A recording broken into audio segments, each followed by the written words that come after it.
অসমীয়াৰ পদূলিতে হেঁপাহৰ ৰঙালী কুলিকেতেকীৰ বিননিয়ে দিছে বহাগী অহাৰ জাননী চৌদিশে শুনিবলৈ পোৱা গৈছে ঢোলৰ গুমগুমনি ৰাজ্যৰ প্ৰান্তে প্ৰান্তে চলিছে বিহুৰ কৰ্মশালা ৰাজ্যৰ সমান্তৰালভাৱে গোলাঘাট জিলাৰ মৰঙীতো ঢোলৰ গুমগুমনি মৰঙীৰ ফলঙনি আঞ্চলিক ছাত্ৰ সন্থাৰ উদ্যোগত আৰম্ভ হৈছে বিহু কৰ্মশালা জনপ্ৰিয় অভিনেত্ৰী আশা বৰুৱাৰ ফুকনে কণকণ নাচনীহঁতক দিব বিহু নাচৰ প্ৰশিক্ষণ অহা 2 এপ্ৰিললৈকে চলিব এই কৰ্মশালা শতাধিক নাচনী ঢুলীয়া অংশ লৈছে এই কৰ্মশালাত ঢোলৰ চাপৰত কঁকাল ঘূৰাই নাচিছে নাচনীয়ে নুমলীগড়ৰ পৰা অতুল বৰাৰ ৰিপৰ্ট সাধাৰণটি 4x7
আজিৰ পৰা বিহু কৰ্মশালা অহা 2 এপ্ৰিললৈকে চলিব আৰু ইতিমধ্যে প্ৰায় 150 ছাত্ৰ-ছাত্ৰী অংশগ্ৰহণ কৰিছে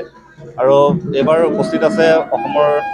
দুবৰী চেনেলৰ ৰং চেনেলৰ যি দুবৰী ধাৰাবাহিকৰ অভিনেত্ৰী অভিনেত্ৰী আশা বৰুৱা ফুকন আৰু লগতে গীতিকা ফুকন আহিছে প্ৰশিক্ষক হিচাপে আৰু আমাৰ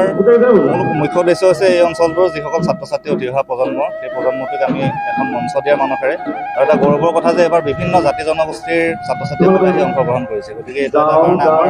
এটা ডাঙৰ প্ৰাপ্তি আৰু লগতে 1 মে' তাৰিখে আমি মুকলি বিহু অনুষ্ঠিত কৰিছোঁ আৰু এই বিহুৰ অহা 1 মে' তাৰিখে দিনজোৰা আৰু ৰাতিৰ কাৰ্যসূচী আছে গতিকে কৰ্মশালাৰ আজি যেতিয়া আমাৰ শেষ হ'ব সেই 1 মে' তাৰিখে তেওঁলোকে তাত প্ৰদৰ্শন কৰিব আমাৰ এটা মহামিলনৰ এটা